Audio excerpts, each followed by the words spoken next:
মৰমৰ ছাত্ৰ-ছাত্ৰীসকল, দশম শ্ৰেণীৰ বিজ্ঞানৰ পাঠ নিয়ন্ত্ৰণ আৰু সমন্বয় কণ্ট্ৰল এণ্ড কোঅৰ্ডিনেশ্যন আমি আলোচনা কৰিব বিচাৰিছোঁ।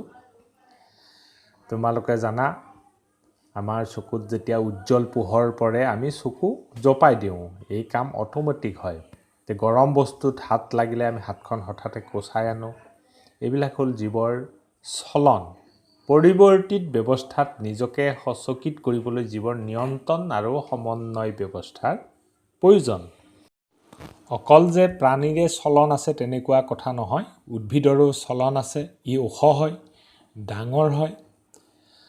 প্ৰাণীৰ ক্ষেত্ৰত দেহৰ নিয়ন্ত্ৰণ আৰু সমন্বয় কাৰ্য স্নায়ু কলা আৰু পেশীৰ দ্বাৰা হয়।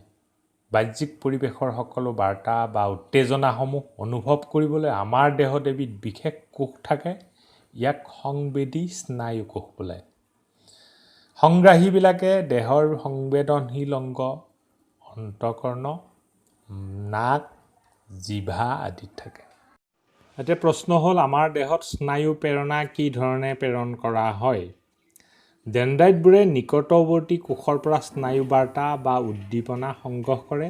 স্নায়ু কোষৰ ক্ষুদ্ৰ স্নায়ু ফাকেৰে এবিধ ৰাসায়নিক পদাৰ্থৰ জৰিয়তে বৈদ্যুতিক প্ৰেৰণা সৃষ্টি কৰে।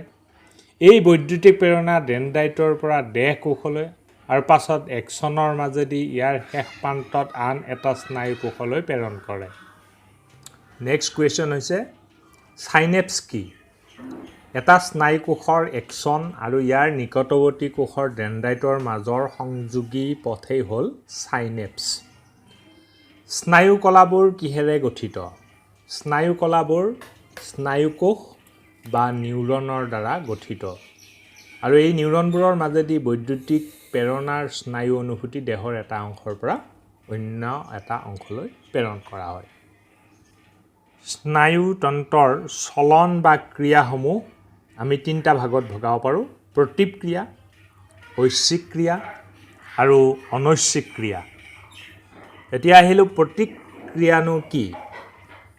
আমি জুইত হাত দিলে তৎক্ষণাত হাতখন আঁতৰাই আনো। ভাল খাদ্যবস্তু দেখিলে আমাৰ মুখত লালটি ববলৈ ধৰে। এইবিলাক হ'ল প্ৰতিক্ৰিয়া। যিবোৰ ক্ৰিয়া আমি ইচ্ছা কৰিলেও নিয়ন্ত্ৰণ কৰিব নোৱাৰোঁ, সেইবোৰ ক্ৰিয়াক প্ৰতিক্ৰিয়া বোলে। যেনে লালটি ওলোৱা কথাটো আমি নিজে নিয়ন্ত্ৰণ কৰিব নোৱাৰোঁ। হৃদযন্ত্ৰই আমৰণভাৱে স্পন্দন কৰি থাকে। এইটো আমাৰ দ্বাৰা নিয়ন্ত্ৰিত কথা নহয়। এই প্ৰতিক্ৰিয়াবোৰ মধ্য মস্তিষ্ক আৰু পশ্চাৎ মস্তিষ্কৰ দ্বাৰা নিয়ন্ত্ৰিত হৈ থাকে। এইবাৰ আমি আলোচনা কৰিব বিচাৰিছোঁ ঐচ্ছিক ক্ৰিয়া সম্পৰ্কে। কিছুমান ক্ৰিয়া আমি ইচ্ছাকৃতভাৱে নিয়ন্ত্ৰণ কৰিব পাৰোঁ। সেইবোৰ ক্ৰিয়াক ঐচ্ছিক ক্ৰিয়া বোলে। যেনে চকীখন ঘূৰাই লোৱা, লিখি থকা, সভাৰ শেষত হাত চাপৰি মৰা, এইবিলাক হ'ল ঐচ্ছিক ক্ৰিয়া। ঐচ্ছিক কাৰ্যৰ যথাৰ্থতা নিৰ্ভৰ কৰে শৰীৰৰ ভংগিমা আৰু সমতাৰ ওপৰত। এনেধৰণৰ কাৰ্যসমূহ নিয়ন্ত্ৰণ কৰে মস্তিষ্কৰ চেৰিবেলাম নামৰ অংশই। এইটো পাঠৰ এটা গুৰুত্বপূৰ্ণ প্ৰশ্ন হ'ব পাৰে, নিউৰন গঠনৰ চিত্ৰ আঁকি কাৰ্য পদ্ধতি বৰ্ণনা কৰা। এই ক্ষেত্ৰত তোমালোকে নিউৰনৰ চিত্ৰটো অৰ্থাৎ স্নায়ু কোষৰ গঠন চিত্ৰ আঁকিব লাগিব আৰু ইয়াত স্নায়ু প্ৰেৰণা কেনেধৰণে পাৰ হয়, চাইনেপ্স কি, এই কথাখিনি লিখিলেই হৈ যাব। মানুহৰ দেহৰ মুখ্য সমন্বয় কেন্দ্ৰ মস্তিষ্কত কেন্দ্ৰীভূত। মস্তিষ্ক আৰু স্নায়ুৰজ্জু লগ লাগি কেন্দ্ৰীয় স্নায়ুতন্ত্ৰ চেণ্ট্ৰেল নাৰ্ভাছ ছিষ্টেম গঠন হৈছে।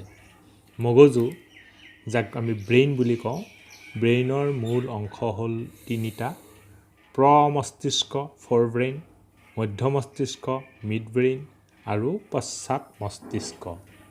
প্ৰমস্তিষ্ক হ'ল মস্তিষ্কৰ মুখ্য চিন্তা ভাৱনাৰ অংগ। ইয়াৰ অংশই শৰীৰৰ বিভিন্ন সংগ্ৰাহী ইন্দ্ৰিয়ৰ পৰা অহা সংবেদী স্নায়ু প্ৰেৰণা গ্ৰহণ কৰে। ইয়াৰ উপৰি বিভিন্ন স্থান যেনে শ্ৰৱণ, ঘ্ৰাণ, দৃষ্টি আদি এলেকা থাকে। আমাৰ ভোক অনুভূতিৰ কাৰণে প্ৰমস্তিষ্কত এটা সুকীয়া স্থান আছে।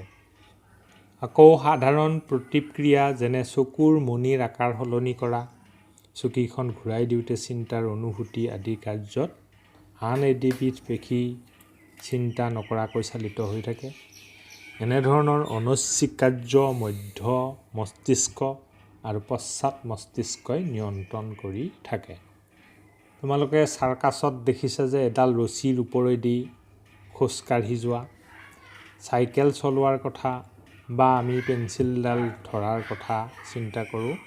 এনেধৰণৰ কাৰ্যবোৰ নিয়ন্ত্ৰণ কৰে মস্তিষ্কৰ চেৰিবেলাম নামৰ অংশটোৱে। মানুহৰ এই মস্তিষ্কটো এটা জটিল কোমল অংগ। বিভিন্ন কাৰ্য কৰিবৰ কাৰণে শৰীৰৰ ভিতৰত ইয়াক সুৰক্ষিত কৰি ৰাখে। সেইকাৰণে শৰীৰৰ কৰোটিনৰ টান আৱৰণৰ ভিতৰত মস্তিষ্কটো সোমাই থাকে।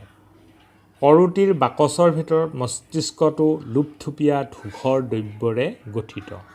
আমাৰ পিঠিৰ ফালে থকা স্নায়ুৰজ্জুক আকৌ সুৰক্ষিত কৰে ৰাজহাড়ডালে।